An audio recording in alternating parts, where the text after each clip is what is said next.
This episode is sponsored by Jacobson Real Estate Company. Are you ready to find your dream home? Or maybe you're thinking about selling and want the best deal possible? Well, look no further.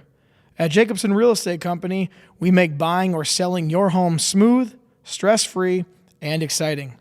With 50 plus years of experience and a deep knowledge of the Winona, Minnesota area market, we specialize in turning your real estate goals into reality. Whether it's finding that perfect neighborhood, negotiating top dollar for your property, or answering all of your questions along the way, we're here for you. Plus, with our personalized approach, you're not just a client, you're family. So why wait? Let Jacobson Real Estate Company open the door to your future. Call us today at 507-313-2716 or visit our website at jacobsonrealestatecompany.com. Because your next chapter starts here. Buy, sell, invest. Jacobson Real Estate Company. Welcome to this week's edition of Brews and Crews. I am your host, Chris Jacobson, and today I have a musical treat here today. Jack Norton is joining me in the studio to talk all things music and what he loves best, and he's going to talk to us just about who he is, why he's doing what he's doing, and also some tour dates that he has as well. So, Jack, thank you for coming on in. Thank you, Chris. I'm here just to look at your signs. That's all you're here and for? And your cars. I love that. I only learned to play guitar so I could get into here. Yeah, that's what you were telling me. It was like I never played before. Perfect. I was just like, how can I get on the podcast, pretend I'm a musician, right? Then I can get into the... And you're dressed like into your lair. You even brought a guitar to fool me. It's just, it's a prop. I don't know how to tune it. So I have us taking down some rye whiskey, bourbon. So as long as you told me to surprise you. I'm very happily surprised right now. Good. I'm glad you're happily surprised. That's what I like to hear. Yeah.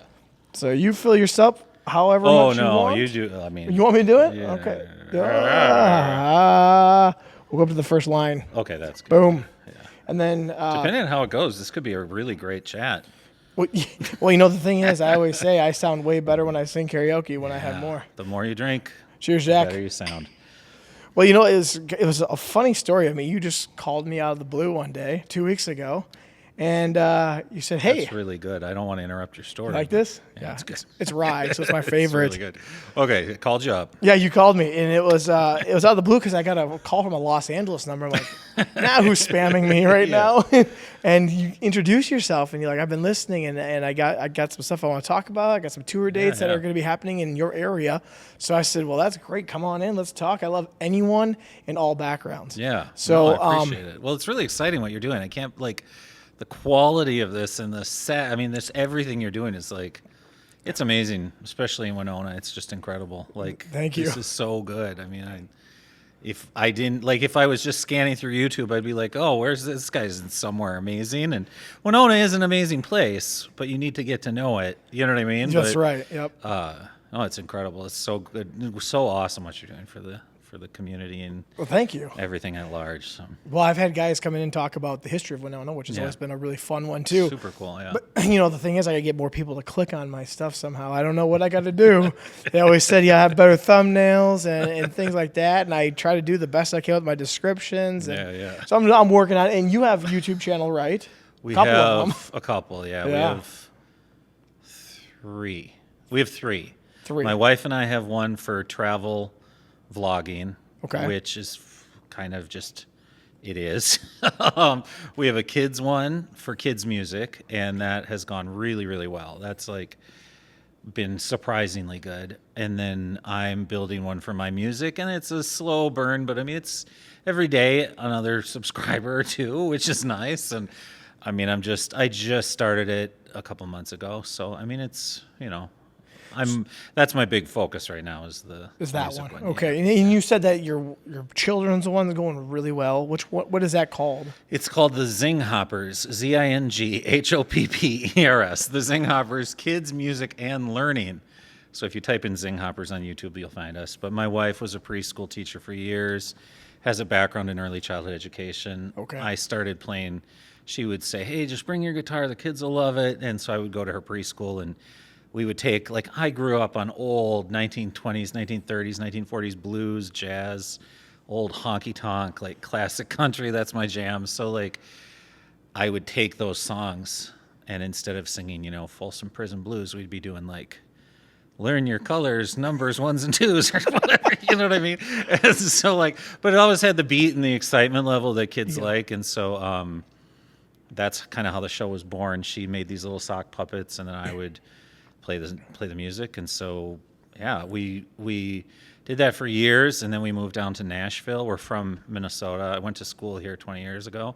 In Winona? In Winona, okay. Yeah. We're both from Minneapolis, and then moved to Winona, failed out of school, went to Nashville, lived there for about 15 years, and we did music full-time down there, and that's where we really did the kids thing. We got hooked up with the PBS affiliate down there, so we did little shows we had a series on PBS Kids down there, and then we moved back here a few years back, and now are just starting back up in music. I mean, I've been making music my whole life, and then at the start of the pandemic, we had 200 some shows cancel all in the course of a week. Like, we do a ton of live gigs, and so everything just got canceled in the course of a week. And so I've been slowly kind of getting back into the swing of things, and now I'm just, this is all I do full time again, is just music. So that sounds awesome, because I assume it's your passion. Oh yeah, I love it. I mean, this is all I've ever done my whole life. So if you could do this full time, that's exciting. Yeah, no, it's great. It's really fun. Now, where did the Los Angeles phone number come from? Did you live there?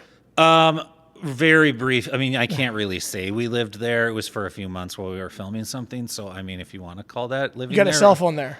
Yeah. I mean, I've had so many different, like, we lived in Tulsa for a while. We lived in Nashville. We lived in Iowa City. We lived in New York. We lived in Vermont. Lived in Paris. But there's no place like Winona. Really? So you heard that here, people. I might pick Paris over Winona, just maybe. Well, sometimes Winona doesn't get the credit it's due sometimes with how actually awesome our places. Like, if you grew up here, a lot of people go, oh, I got to get out and, go do the big town or big time thing. And then all of a sudden you're like, wait a second, this wasn't so bad. And people that come here that aren't from here usually say, this place is amazing. Yeah, no, it's great. We could have lived we wanted to come back to Minnesota, and we could have lived in Minneapolis, but things are crazy, and it's, there's no crime here really to speak of, and it's chill, and rent is almost half the cost of Minneapolis, and we have pretty much everything we need. Plus, I play so much in the cities that I can go up there. Up there once a week anyways. So you do a lot of gigs up in the cities then? A ton. Okay. Yeah. And you got some tour dates here we'll talk about later in the episode. Yeah. So now then you said you have two other channels. One's a traveling one. We got the travel blog, and then the kids channel, and then my, like, old time music stuff. Okay. So those are the three. So when you talk about old time music, you kind of gave us the decades, but what is your genre, or is there multiple genres? No, that's a great question. I mean, I was a total weirdo when I was a kid, and I found my grandpa's collection of old records, like the old 78s. They're like before 33s, before 45s, there were 78s, and they were 10-inch discs printed on shellac. 1890s through about 1940 or so. 1890s. Yeah. Cool. So that's what I grew up on, is his collection of music. So, like, that's what was normal to me as a kid. Like, I never listened to, I was like, never listened to any pop anything. And so I just was raised on that. And then you're, like, way too young to know, but Tiny Tim, do you know who that is? The, like, weirdo with the ukulele? I've heard of Tiny Tim, because didn't he sing Over the Rainbow?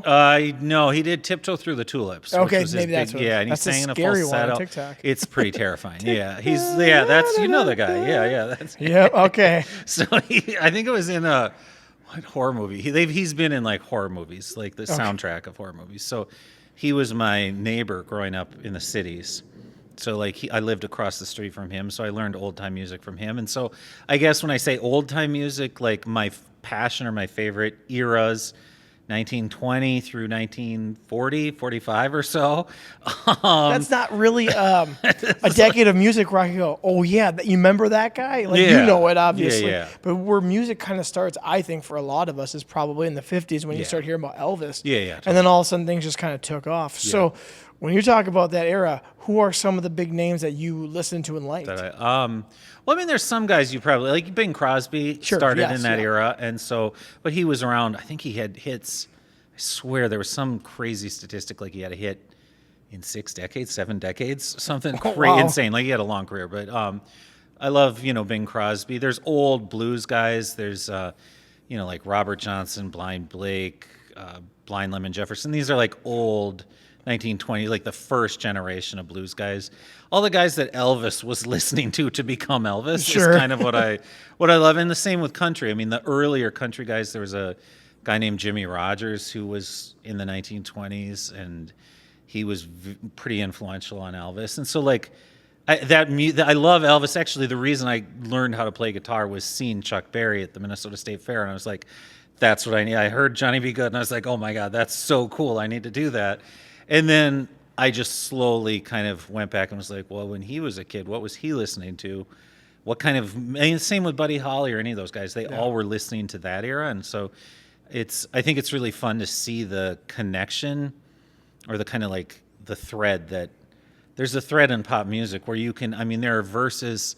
God, what was that song? There was a song, the Cups song. Remember the Cups song that everybody was doing on TikTok?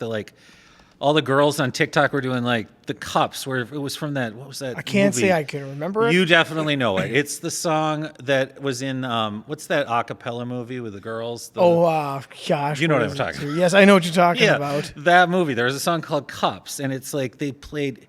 You'll see. Oh, I think I know. And you know what I mean? They like flip the cups on tables. Yeah. Okay.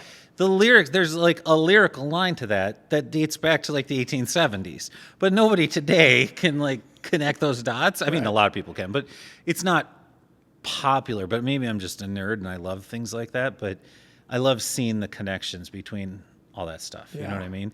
Even in Winona here, there was a band called Schnickelfritz, and they were huge. Like in the 1930s, they made 200 records. They were one of the most paid acts in Hollywood. They used to play up in the cities, but they grew up and were from Winona. Their first record is a song called the Winona Waltz, and then the flip side is the Sugarloaf Waltz. And it's like they're all Winona. Like they played all over here. They used to play in the Oddfellows building, which is like on 3rd. It's right across from the bank on 3rd and Lafayette, right across from the Lafayette, that building. Yep. They used to play on the top floor of that building, and they're just this huge, they were like this kind of novelty jazz band where they like built all their own instruments, and the leader he's the guy, his name is Freddie Fisher, and he lived here in Winona, and he was like nuts. I mean, he used to like huff paint and go crazy and play his clarinet. He was like this crazy old guy, and he built all his own instruments. Like he built this like musical washboard that had all these bells and bike horns, and he had a tuned set of cowbells, and they were like huge in Winona, like in the 30s. So. And what was her name? Schnickelfritz? Schnickelfritz. Yeah. Sounds like something you'd say if you hit your thumb with a hammer or something like that. There's a lot of old timers. I've met some old, like I've played over at the athletic club, and there's some old timers that'll come up and be like, oh yeah, I remember, like, which is cool. It's really, I love seeing history come alive like that. It's super neat. So when you do your music, the older people come up and go, I remember that. Or maybe that's what my parents used to sing. You know? Okay. Well, yeah. So, and that's kind of cool, taking someone back in time, because usually, you get to a lot of these bands that play, and they're playing kind of the same stuff that every other band would play. You hear these cover bands, but then you go back and you're like 1920s, 30s, 40s. Who the heck is that? Yeah. And then you start playing. Now you told me just a little bit ago there. You said you found records from the 1890s in your grandpa's collection. Yeah. Who was that? Who would that have been? Oh God. Do you even know the name? I don't even remember. I mean, he had hundreds of records. There was just maybe even a couple thousand records up in the attic, and I just started digging, and there were some that were like kind of classical or opera, kind of boring, you know what I mean, as a kid. But then there were like these weird, it was such a weird time, because in the night, like especially like that era up until about the 50s, I'd say it was really hard for anyone to record. The technology just didn't exist. So like the labels were gatekeepers, but there were no rules really, you know what I mean? So record labels would try anything. If you look at the like, I mean, I'm a real nerd. I didn't know we would get this honed in on being nerdy, but if you look at like who was recording on a session day for like a label, it would be like a mariachi band, a Dixieland jazz band, an Italian opera singer, some old like blues guy from deep down in Mississippi, and they would all be recording for the same label at the same time. Oh gosh. And it was just like, I think labels were just trying to, it was such a new technology, they were trying to like throw everything against the wall and see what stuck. Yeah. And there's some real weird kind of, like the other day I actually found a record. Do you know what a theremin is? Have you ever seen those? Nope. It's the only instrument in the world. If you look up a theremin, it's like, I don't exactly know the technology behind it, but basically it's the only instrument in the world where you don't touch it at all to make noise. And it's just it's like, it works on energetic frequencies. There's like, it's like a radio, but it works with your body's natural. There's like I think the pitch is this way and the volume is this way. There's like these two rods in a little box, and you just go like this, and it makes like a lot of that like 1950s, 1960s, the like really bad like horror movies where it's like yep. that noise. Yeah, okay. That's a theremin. And you're just going, if you watch people do it, they just go like this, and like they don't ever touch the instrument. It's just your body's energetic. That's cool. Something. But I found like an old record from the 30s or 40s maybe of that. Like literally it was in a junk store like 2 blocks from here. Oh, sure. Or in somebody's ad, like in not a junk store, but like a garage sale. Like, and I was like, oh my gosh, this is so cool. And it's like, you find things like that all the time. You know what I mean? Yep. You collect cars. Yep. Thankfully, I collect things that are a lot cheaper. So 10 cents, 25 cents. Records. Yeah, yes. Records. People get like, Daryl at Chapter 2 is like giving me records because they're such crap to him. And he's just like, nobody wants these. And I'm like, I do. So, I mean, like, I drive my wife crazy with the record collection, but I'm probably spending as much money as your car collection. Not if you're getting it for a dime or a quarter. No, you're right. Not even close. I really envy your collection, but I'm thankful. Like, it's incredible. This place is amazing. Thank you. Yeah, I appreciate that. Amazing. Well, and when it comes to music, you were talking about the record label, and they're just kind of throwing music genres against the wall, see what would stick. That'd be like, in my mind, here's what I think. I go to the 90s rap scene, because that's what I was into. That'd be like having a country artist on death row or something like that, or Britney Spears on death row records. Yeah. No, it's totally like that. I loved hearing that you like Engelbert Humperdinck. Yes, yeah. I love him. You. Lesbian Seagull. I've never heard, gosh, I gotta say, I don't think I've ever heard that. Really? Is it the one that's on Beavis and Butthead? Yeah, he did a cover of it. You haven't heard it? Fly lesbian seagulls. He did it. I gotta listen to that now. I did not know that. Oh yeah, you need to listen to it. And he plays it totally straight. It's like, I think it's on the Beavis and Butthead like soundtrack album. Is it really? I'm pretty sure. I think his version is on the soundtrack album. No, but it's like totally. There's no irony. It's not funny. It's just he's singing completely straight. Lesbian Seagull. It's so good. It's like, what's the meaning of that song? Do you know? I mean, I think that a lot of seagulls are lesbians. No. That's no, I actually like. I think the guy that wrote it. I remember like watching an interview with Mike Judge, who's the guy that he created Beavis and Butthead and King of the Hill and all that. I love Mike Judge, and I remember watching an interview, and he was talking about how like some guy in the '70s wrote a song. Like there was like some Harvard study or some Ivy League egghead study about the mating habits of seagulls, and it turns out that they're all like. The majority of them are lesbians. And so this dude wrote a song called Lesbian Seagull. And then Judge put it in Beavis and Butthead, and it kind of became this whole thing. Yeah. And then for some reason, I think he's a fan of Humperdinck and was like, "Hey, will you record this for the soundtrack?" Like, it's so good. People don't even really know who he is except for through me. Usually they're like, "What's that Humper guy's name that you like?" And I'm like, "Engelbert Humperdinck." He was big time. He was big time. Yeah, and he's still alive. Yeah, I didn't know he was still alive. I had to Wikipedia that. When you talked about him, I was like, God, is that guy still alive? Yep. He's like the kind of guy when you go to Goodwill and you go through the vinyl, there's always a Lawrence Welk record and Engelbert Humperdinck record, like no fail. My grandparents used to love Lawrence Welk. Yeah, he was great. He's from North Dakota, I think. I have no idea. Pretty sure he's from North Dakota. I just know that I had photos of me dancing to it when I was a little kid. Yeah. I think in a diaper. So like that's how, and they liked it because there was like a TV show on all the time. The TV show was great. My grandparents used to pop it on, and I used to guest dance to Lawrence Welk. So there's that. But Engelbert Humperdinck is one of those. He's one of my favorites. That's amazing. It really is because I started listening to him when I was like 16. And I heard The Last Waltz. Well, if you were into Death Row and Engelbert, then you're doing fine. Yeah. You got both sides of the coin there. I got every side, and then the boy bands too. Oh man. Yeah. So I like all types of music and stuff of that nature. So when you reached out to me, I looked up your music, and I'm like, wow, you never hear this played anymore. Yeah. I would never have been like, hey, where can I go find this music to listen to? Yeah. So is it you obviously, I saw your website, and we'll go over that in a little bit, but I saw you have a lot of tour dates coming up. So how are you, do you just call them up and say, hey, are you looking for this, or do they call you up, or how does that work? Well, it's a little bit of both, I'd say. Okay. Yeah, I mean, I would say the majority of the things I play are like bars, brew pubs, wineries. Sure. The more you drink, the better I sound places.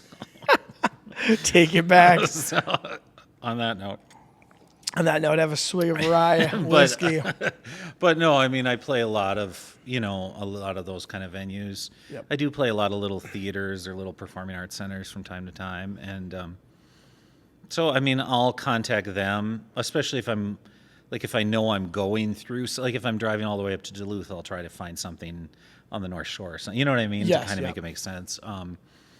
So I guess that's a large part of it. I'd say maybe half are me contacting them, and then the other half are them contacting me, which is great. How do they hear about you then? Do they go onto your website, or are they listening to your YouTube? I think so. I mean, maybe I think because just the nature of the internet, like I personally kind of hate all social media a lot, but I kind of have to do it just for the job. And I think people hear, like they see who's playing at what place, or if I'm playing at another venue that's similar to theirs. I think all the bar owners and stuff kind of know each other, you know what I mean? Sure. And kind of talk and see what works and stuff. And so, well, I can't imagine, and this is just me unknowledgingly know, there can't be much competition for that type of music, I wouldn't think nowadays. No, I mean, I think I get kind of grouped into like folk or acoustic, for lack of better words. And it's like, if it's a venue that just books singer-songwriters or just folk music, they'll book me because I'm a guy with a guitar, you know what I mean? Sure. So,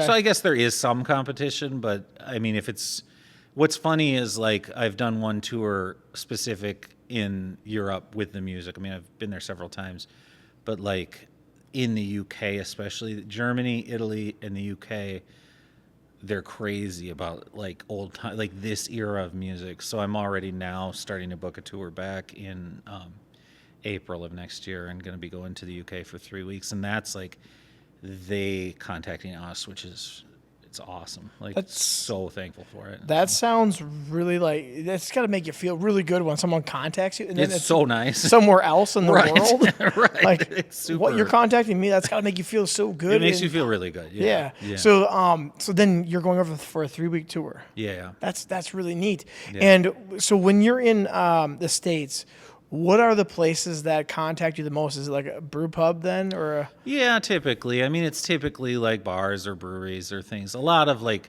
it's really neat because like it feels like in the last maybe 10 years, every small town has a couple of really cool like breweries that have popped up. You know what I mean? I know, they're everywhere. They're everywhere, and it's awesome. Like, I mean, even in Decorah, there's like several really awesome specific breweries, and so I think they just kind of, I don't know. It's just it feels like sort of a renaissance that's been happening. Sure. I don't know if it's just a Midwest thing. I guess I've mainly been aware of it within the Midwest, but I think those little breweries are really super neat. And I love them. I like their themes and stuff of that nature. So what ones do you like playing at the most? Is there one that you're like, oh man, when they contact me, I like this style of venue?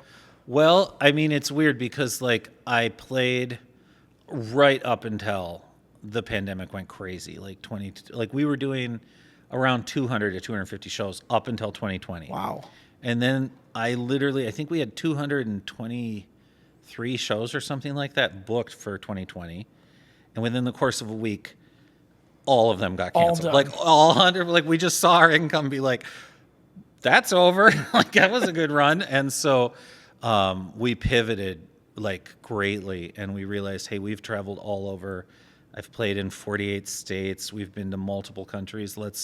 My wife and I were like, we have to do something. Let's start a travel blog. And so we started a travel blog. We actually started publishing travel guidebooks. We just put all of our kind of accumulated knowledge of this, not towards music, but like, I mean, I've been booking hotels and booking like car rentals. What are tips and tricks to get the best deals and all that stuff? And we just like, even though it was like everyone was home, what was crazy was it was like writing about travel and doing a travel blog at that time was actually a really great thing. So we basically lived on that for the last 3.5 or 4 years, was just travel blogging. And now we still have the travel blog, but it's like got to a point where it's monetized. We have an advertising partner, and it's kind of running itself. My wife only has to write a couple articles a week. I don't have to do anything for it anymore. So I'm just starting playing now. So like I've been gone from playing music since 2020. And so, I mean, the only shows I played this year have been overseas. And now I'm starting up literally this weekend is my first round of shows back in America since 2020, which is pretty crazy. So like, long story short, asking my favorite venue, right now I don't have any. Sure. I haven't played any in been a while. Yeah. I mean, there's places that are super fun to play and there's towns that are, what's funny is like, everybody's like, oh, when you go up to the cities, it's so awesome. And it's actually kind of not nearly as fun as playing in Winona or driving out and playing in Albert Lea or Austin or New Ulm, because it's like a lot of people don't come through that neck of the woods, and it's like when you play here, people are really grateful. And even smaller towns, I mean, there's some like really cool little towns in the middle of nowhere that have been the best audiences ever that I just love. So I like playing in smaller towns, better than the cities or Chicago. Well, sometimes you're limited to, where you're going to go listen to live music. You go up to the cities, there's probably live music at damn near every bar. Totally. So you come to a small town, like, hey, Jack Norton's in town, let's go listen to him. Wow, he must be killing it. Great. Yeah. And now you said you had played in 48 states. What are the two that you have in Hawaii and Alaska? Or Alaska and Maine. Alaska and Maine. Yeah, played in Hawaii, but not Maine. Where about in Hawaii? Just in Honolulu, just a couple shows. No, that's cool, though. Yeah, it was fun. Yeah. But no, never played. We lived in Vermont, too, for a while and wanted to. I went to Maine, but never played there. So really, yeah. I would have said Hawaii and Alaska just because they're the furthest away. Yeah. But Maine, okay. You played in every other state, though. Yeah. Wow, yeah. That's impressive. And now I can see why you would have a travel blog as well. Yeah, I mean, it's crazy because we would do with the kids' music channel, we do kids' gigs. Like my wife will come along, she does puppets, I play guitar, and she does all the little voices and stuff. And those are gigs for preschoolers. So we do those at like 10 in the morning, maybe at 1 o'clock. We have to work around nap time and all that. So we'll do like, in an ideal world, we would go to like, a town like Winona, play at the library, play at a school, play at a preschool or something at like 10 in the morning, hang out, go thrifting, junking, whatever, and then go play a bar that night. Sure. And there's never any conflict. So it's kind of like doubling our income and doubling our everything because like it's totally two different crowds. And it's fun because like we get to travel together and, it's pretty nice. awesome. So we're starting to kind of ease out of the kids thing and just instead of that being such a huge part of our like live events, we're realizing that we can actually reach more people just through YouTube. So we've been way more focused on YouTube with the kids stuff, and then So when you're doing all these shows, obviously the main times is on the weekends, right? But are you playing them during the week too? Yeah, sometimes. Is there night shows during the week? Yeah. Okay. I wasn't sure if like Monday, Tuesday, Wednesdays, there's much going on. Not as much. I mean, usually it's like Wednesday through Friday, or Wednesday through Saturday, Thursday through Sunday, kind of. Yeah. I mean, I can usually find like work then. So. That's awesome. Yeah. I want to talk about your website because I had it pulled up and I actually thought it was actually quite cool. Oh, thanks. Well, no, here's why I say that. Yeah. I'm looking on the menu portion. It says tip jar. That's hilarious. Well, because people if some drunk asks for hey, play some Hank Williams, and I do it, and they don't have cash anymore. People at bars don't. They have Venmo, so Yeah, and I saw that's what I said. I see Venmo, PayPal, and Cash App. I'm like, great idea, tip jar. So if you want to tip you can just go around the website and tip you. I've had people tip me, and I haven't played a gig. There's been a couple of times I put that up, and there's been a couple of times where it's not a lot of money, but it's like, hey, there's $5 for no reason. Cool, great. I need to start doing this. You should do it. I bet you people would. And then I was looking at another part of your website. It's kind of cool. Mercantile. Oh, yeah. So what is the Mercantile then? What's that part of your website? Well, it takes you to two different places. We've got a bookstore for all of our travel guides. We still sell those and publish those and stuff. And then we have digital albums. So that's cool. Yeah. Now, can you find all your stuff on iTunes and all that kind of stuff? Yeah, it's everywhere. That's great. Now, is that easy to do?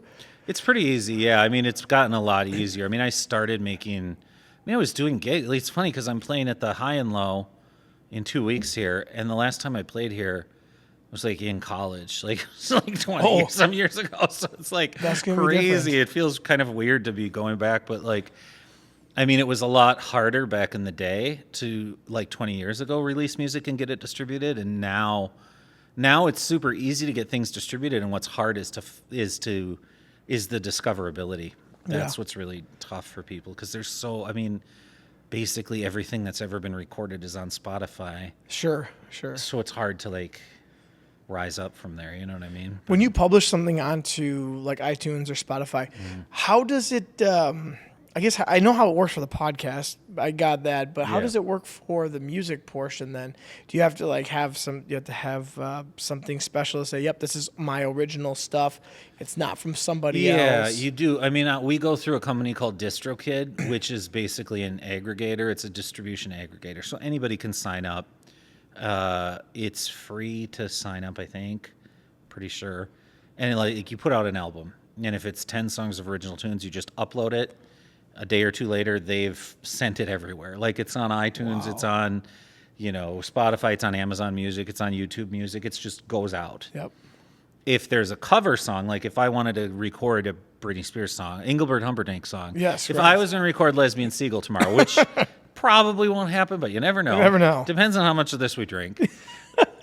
We'll shoot the music video here. Yeah, if we do a fire version of Lesbian Seagull, who knows? But either way, you have to pay. I think it's $12 a year, and that goes to the songwriter. So you could do. That's why a lot of people do cover songs for discoverability. Sure. Just if you're a fan of Taylor Swift, you might want to listen to other people sing Taylor Swift songs, and all you have to do is pay $12 a year, and that's it. And then it goes everywhere. So that's how it works. Spotify. I think the payment is, I want to get it right. It's 0.00003 cents per stream.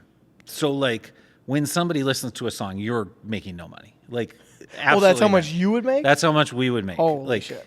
Yeah, no, it's horrible. Great. It's absolutely horrible. Even if you had, I think, I don't want to do the math and butcher it, but I feel like a million streams, you make $100 or so. It's ridiculous. It's non-existent. Wow. It's horrible.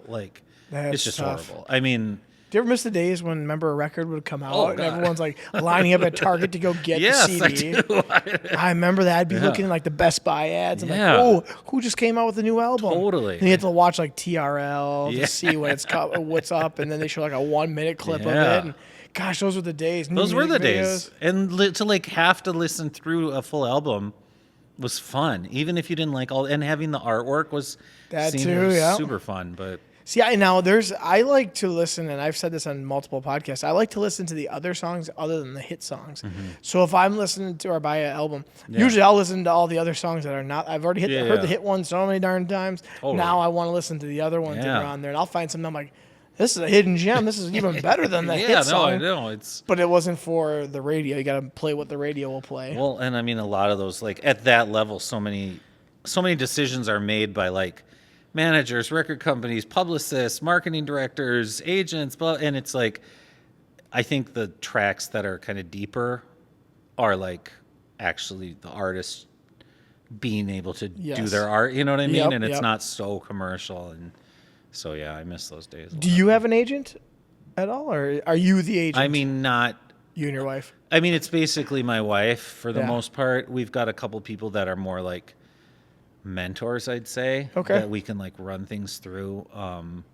I've got specifically somebody that's helping us with YouTube, somebody that's helping us with music, somebody that's helping us with filmmaking. And so those three people I would look at. I mean, I'm not paying a cut of like what I'm doing. It's more of like a mentorship thing. And I'm really grateful for that. But like, it's basically Kitty, my wife. Sure.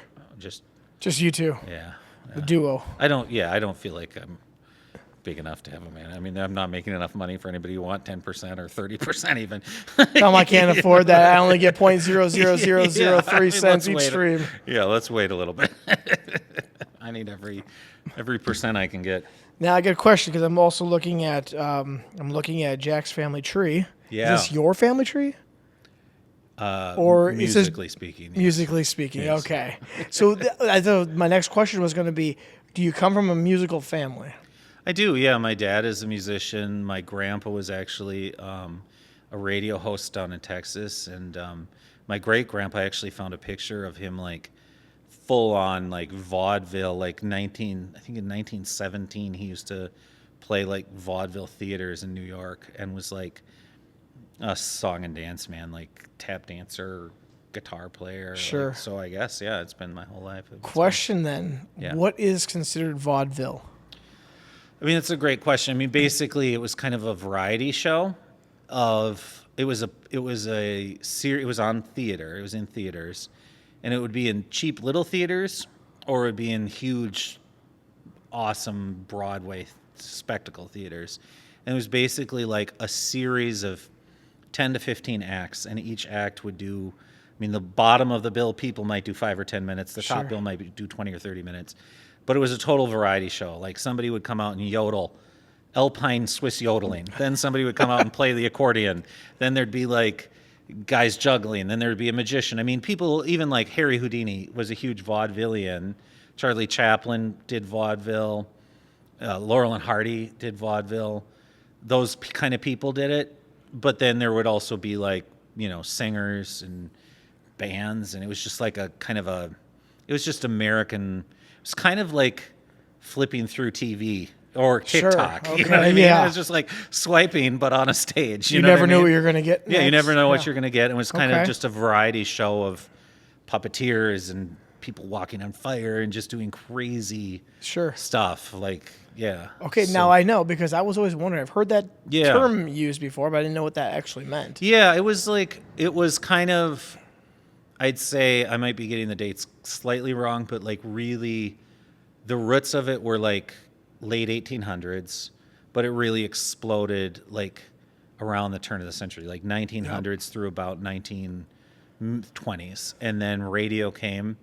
And it kind of killed it. Like, it was like, it definitely, when people realized, we can save money, turn on the radio and kind of hear the same thing. Sure. That really killed it. And then when TV came, it was just over. I wonder what they would think nowadays, what we all have. Oh, my gosh.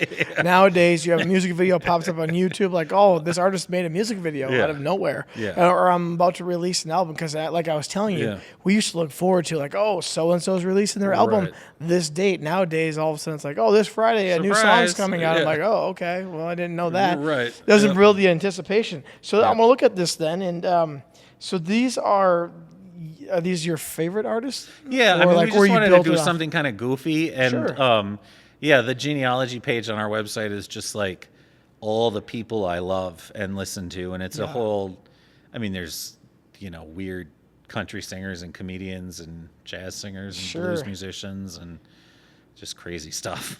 It's just, I mean, it's more for, I remember, growing up, it's like we were talking, like, I was obsessed with the idea of who was Buddy Holly listening to, who was Elvis listening to, who was Chuck Berry listening to. And then when you find out those guys, then who were those guys listening to? I think that's super interesting. Yep. And not that anyone gives a crap what Jack Norton is listening to, but I think I don't know, I just like the idea of it, and it just felt like something to stand out and be different and keep people on our website a little bit longer. And well, that's pretty cool, though. I like that because I'm looking at all this, what kind of like makes you who you are and why you listen to it with it. Yeah, I was noticing a lot of the ones that you have on here are a lot of African Americans. Yeah, a lot of blues stuff, a lot of jazz stuff. And that's kind of, if I recall, that's kind of where jazz was more of an African American type music. Yeah. And now every time I want to listen to smooth jazz, everyone laughs at me when I say, "Hey Alexa, play smooth jazz," because I like that. It's just relaxing in my mind. But I know the jazz back then was a little bit more upbeat from what the people you have. So it's kind of rowdy. Nowadays, I put it on just as something for background music. Totally. And everyone laughs at me. So don't let them laugh at you. Bastards. No, there's good. I mean, there's good stuff. Like, I mean, it's. I really do love the old like blues and old jazz, and the history of jazz is super fascinating, and just the like mixture of, there was so much culturally happening when that was created. I mean, there was, even you can hear, it's not just black people, you can hear the like fiddle tunes of Ireland or Scotland, that stuff influencing jazz. But then you hear the African, like actual from Africa. The banjo is an African instrument.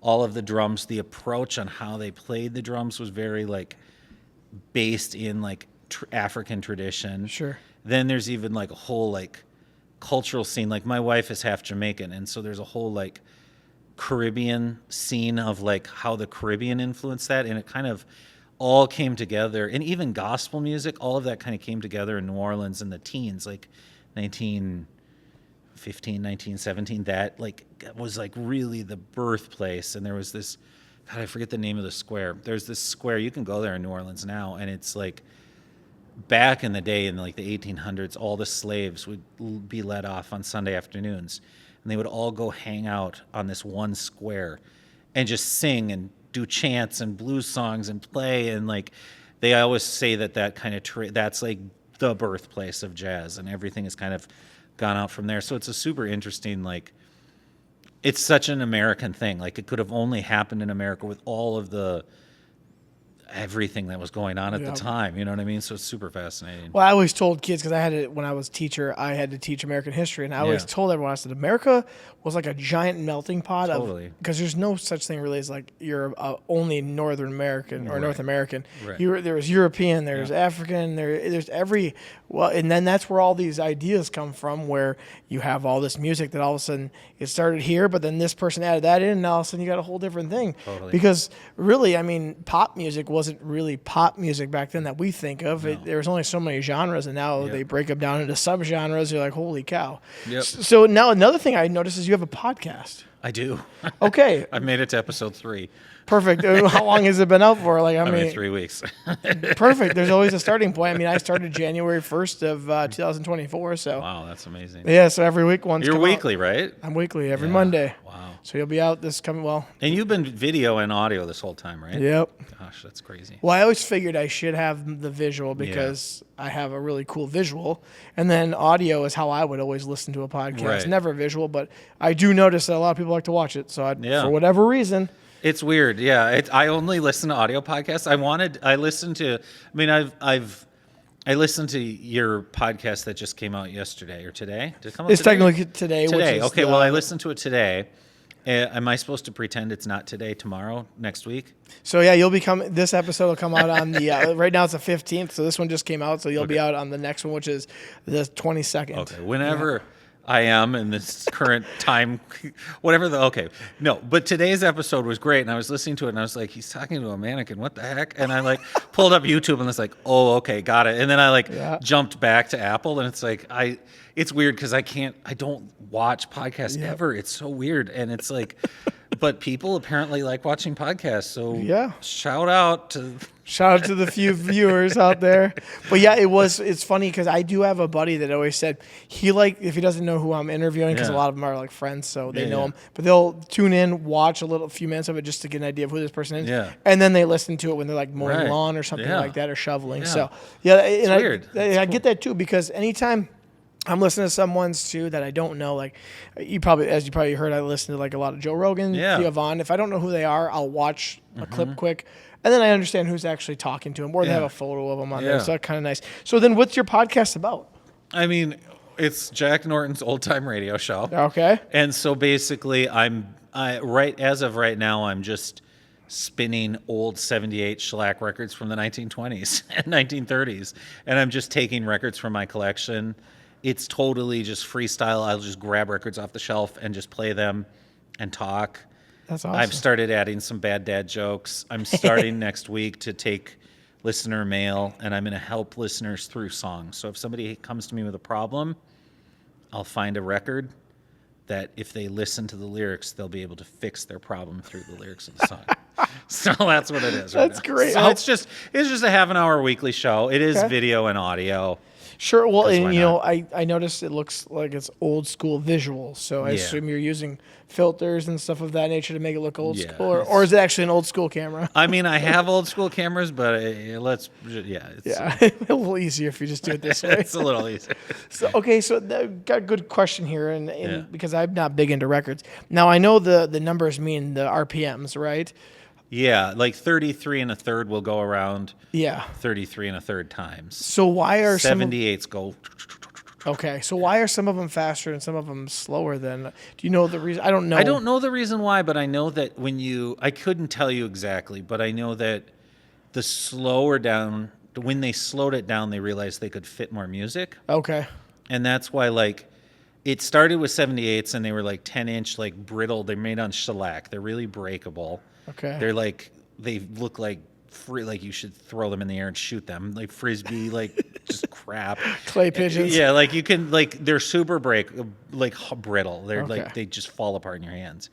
So that's what I love, is that. So those were up until the end of World War II. And then they introduced 45s, which are smaller, and those go around 45, and they could make them smaller, but it was about the same. It was like 3.5 minutes.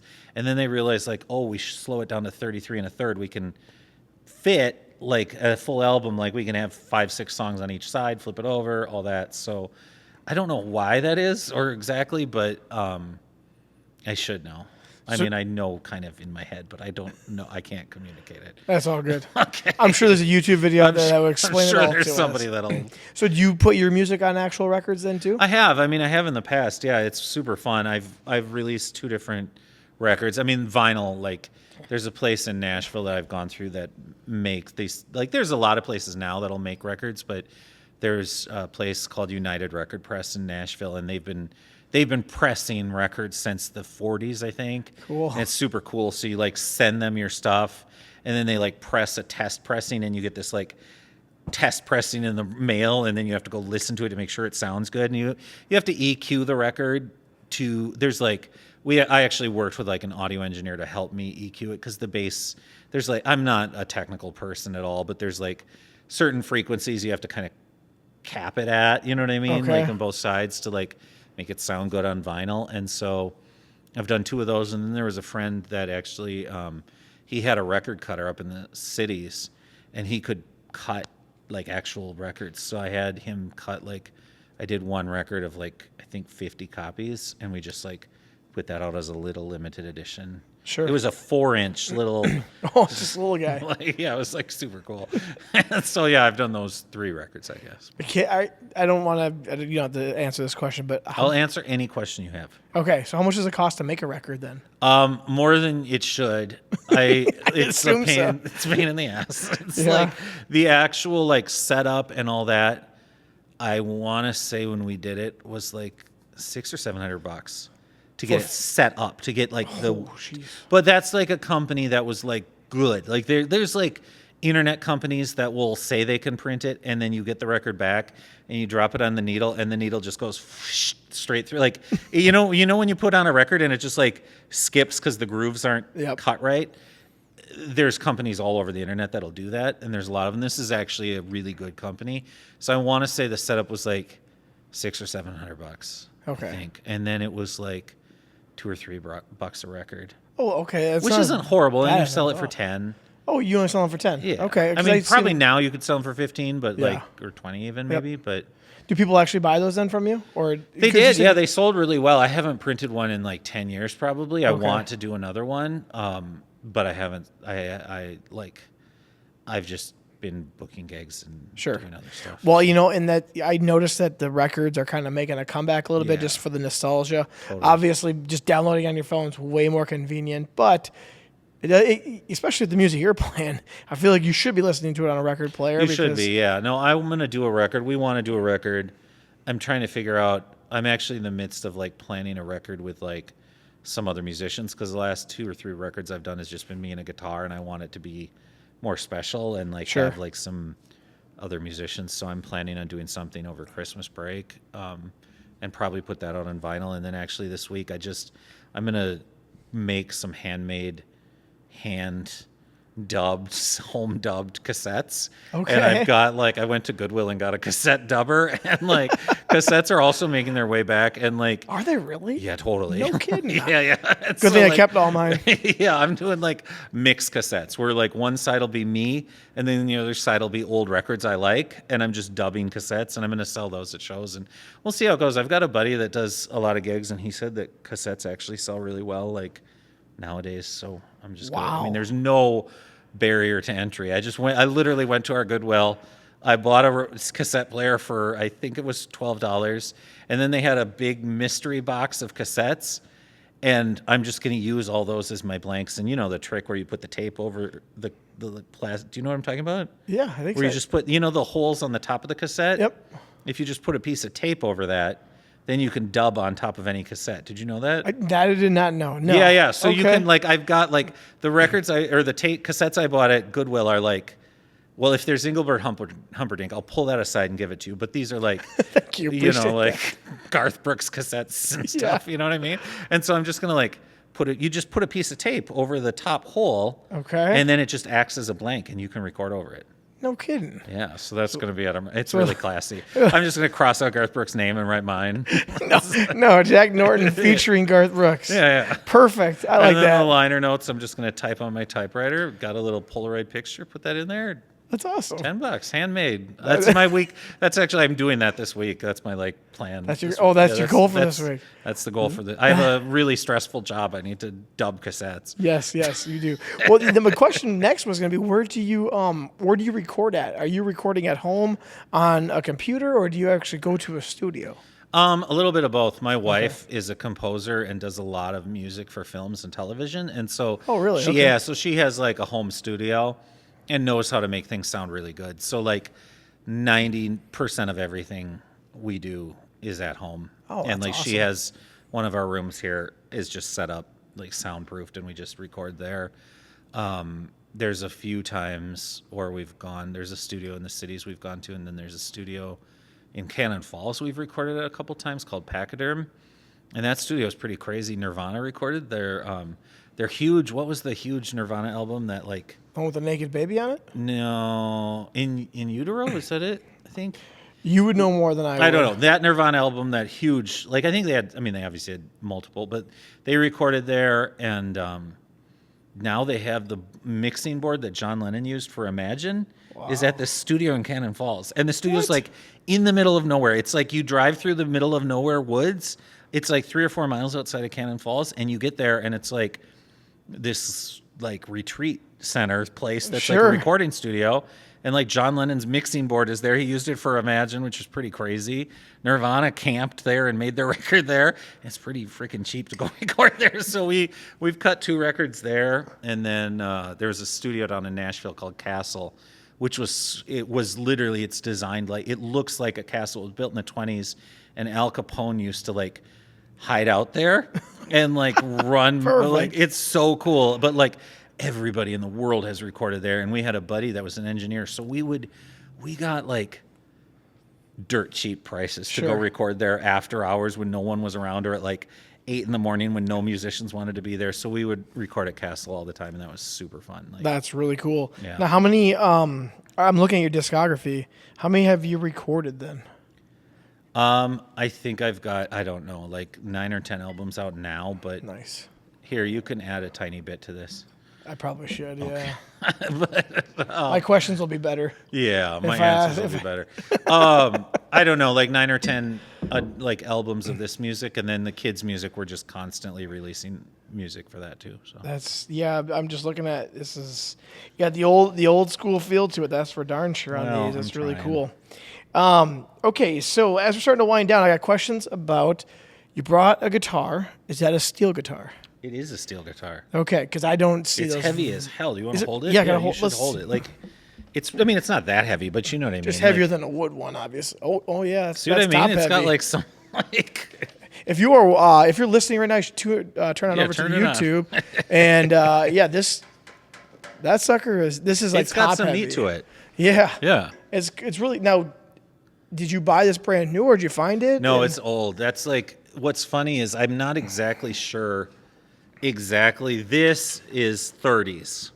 Like probably 1934, 35 is what they think. That's actually from this part. Wow. Yeah. And then the neck, from what I can tell, the neck is new, I think. Okay. From what I can tell, like new meaning like the last 10 years probably. Okay. My hunch is that somebody busted the neck off and some luthier, somebody put a new neck on.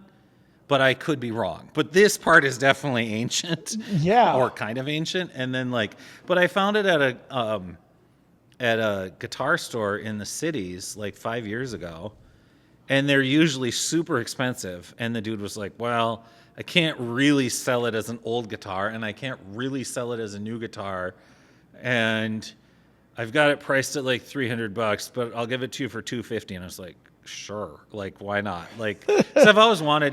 Technically it's called a national guitar, and I don't know if it really is a national guitar, but it's just this kind of monster that's like clobbered together. So obviously it's supposed to sound different than. It's like it's a hubcap. Sure. Okay. It's a hubcap guitar. I love it. Yeah. Okay. So what's a national guitar? Is that just a brand? Yeah, they were like, that's this, you can see up there, but that's like, they were a brand that made these style of guitars. They made these were like Hawaiian guitars, and then the old like black blues guys realized these are louder than hell. And so when they were playing on the streets or in like juke joints and stuff, they all started buying these because they're super loud. Sure. This was an era before amplification. So like, the louder you could be, the more tips you would make. You know what I mean? And so, I actually have to like, if I want to, I can be super loud on this, like super loud, but I have to like kind of dial it back because it's like so abrasive. It's kind of a weird guitar, but I like it a lot. So. Okay, well, you already got it in your hand. Can you play a couple of your favorite songs? I mean, I don't know how many songs you want to hear, but maybe just like one or two of your favorite ones that you like to play when you're out at some of the places. Yeah. And I can actually probably move this just slightly away from you. Yeah, it's gonna be louder than heck on your. I'll dial her back here. Okay, well, we were talking about old jazz, and this is a song called "Everybody Loves My Baby," and this was written in 1924, and. They don't fully know who wrote it, but Louis Armstrong recorded this.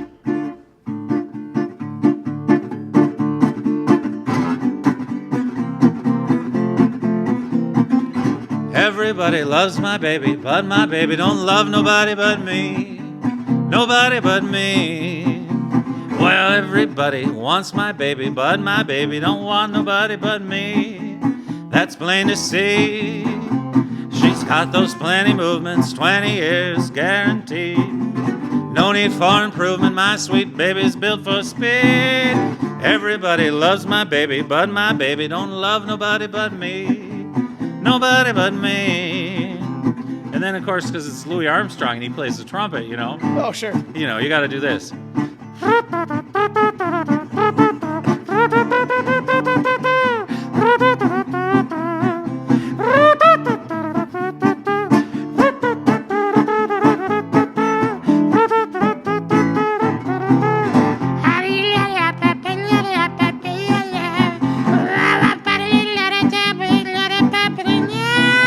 Everybody loves my baby, but my baby don't love nobody. Nobody but me. Bop, bop, bop, bop. I love the trumpet. That was great. That was awesome. For those of you that are not watching, I was actually holding the trumpet and playing guitar at the same time. Yeah, and they should probably tune over to check it out. Yeah, don't watch what we just filmed. Trumpet and guitar at the same time. How does he do it? And drinking bourbon. Well, that's how he does it. That's how he does it. What was another one of your favorites? I'll just have you do one more. Yeah. What's another one that is your favorite to play? Because that was a fast-paced, fun one. Plus, you had the trumpet in there. I mean, you gotta love the trumpet. Here's a good drinking song for you. Perfect. This is a good one. This is from. I've been able to trace this song back to 1880 in England, but you might know this one, you might not. But it's a good song. This is how I usually end my shows at brew pubs, which I'm kind of feeling right now. I mean, how much of this have we drunk? Kind of a fair amount. About half of it.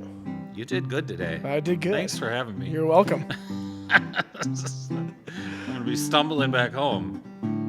Show me the way to go home. Do you know this song? Oh. I'm tired and I want to go to bed. I had a little drink about an hour ago and it went straight to my head. No matter where we roam, by land or sea or foam, you'll always find me singing a little song. Show me the way to go home. Doop-a-doodle da-da-da-da da-da-doo-day. Da-dee-da-da-doodle-day. Da-da-da-dee. Da-da-da-dum. Da-ba-da-dee-da-dum. No matter where we roam, by land or sea or foam, you'll always find me singing a little song. Show me the way to go. Show me the way to go. Show me the way to go home. Ba-da-da-da-da. That's great. I love that. Well, now that you heard... You can point me in the direction. It's just that way to go home. Not yet. Not yet. You just but there. I'm just telling you. Oh, yeah. I can tell you which way. Now that you've heard him, he has tour dates coming up. I do. And let's talk about those quick before I let you go home. Yes. Because you have some coming up locally here in the Winona area, plus, up in Minneapolis. And I see Rochester, Lanesboro. So let's talk about where we can hear this. This is fun music, I think. Thanks. That was a lot of fun. And it's not music you normally hear nowadays. No. So to hear it, it's cool. And live is even better. It is. Yeah, it's fun. So let's talk about some of these tour dates you got coming up. It looks like you're starting it off here. Brews and Cruise podcast. I'm on here. So you're on there. I figured I'd add you. I love it. But it looks like October, it starts getting heavy. October's heavy, yeah. Here in town, I'm on October 3rd. I'm at the High and Low. Okay. At 7 o'clock. And then October 4th at Sippy's at 3 o'clock in the afternoon. And then again in the cities, here on the 25th, I'm over at El Morro Vineyard in Trempealeau, which is just across the river for those of you that are willing to brave Wisconsin. It's okay for Minnesotans to go to Wisconsin, right? We'll be okay. Everyone from Winona loves El Morro. So. And then really exciting because on November 8th, that's a really exciting one. It's going to be a kids show, but it's at Two Fathoms Brewing Company.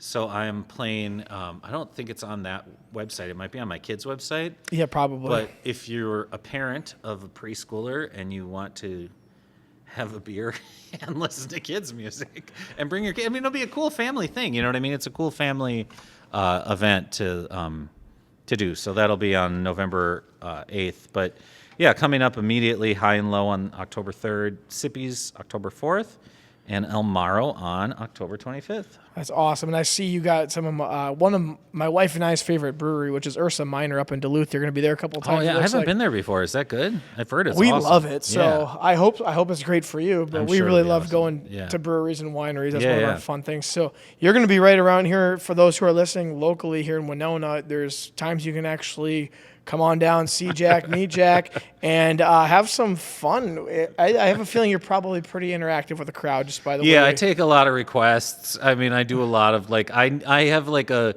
iPad full of songs. So back in the day, everybody always asked for Genie in a Bottle, and that's kind of my go-to Christina Aguilera.